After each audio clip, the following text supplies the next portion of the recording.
अब बात करेंगे एसआईआर पर लेकर मचे खूब घमासान की, जिसका हल्ला अब शायद थम जाएगा क्योंकि सुप्रीम कोर्ट ने इस पर अब विराम बता दिया है।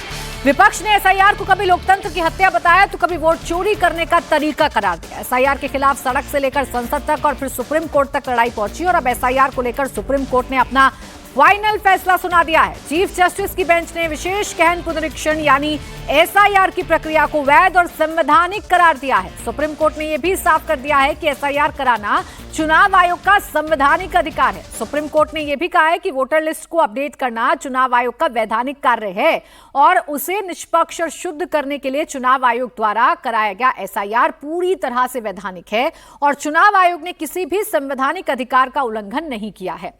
आपको बता दें कि बिहार चुनाव से पहले एसआईआर करवाया गया था, जिसके बाद मामला सुप्रीम कोर्ट पहुंचा था। हालांकि तब सुप्रीम कोर्ट ने इस पर रोक लगाने से इनकार कर दिया था, जिसके बाद बंगाल चुनाव से पहले पश्चिम बंगाल में भी एसआईआर करवाया गया था, जिसके खिलाफ खुद ममता बनर्जी सुप्रीम कोर्ट पहुंच गई थी।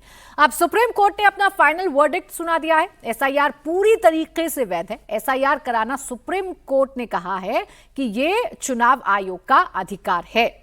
अब एसआईआर के खिलाफ जिन लोगों ने सुप्रीम कोर्ट में याचिकाएं दाखिल की थी उसमें एक नाम आरजेडी सांसद मनोज झा का भी है।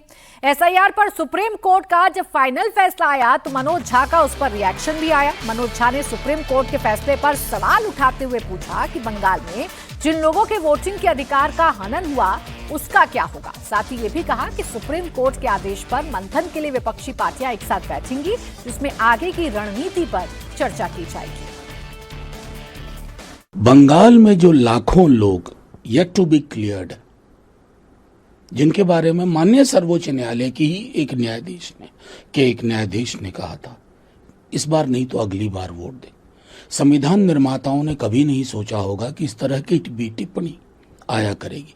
फर्ज कीजिए, मैं आपसे कहता हूं कि उन लाखों में से सिर्फ 1000 प्रक्रिया में साफ होके आते हैं कि वो एलिजिबल थे, उनको इंक्लूड किया जाना चाहिए था।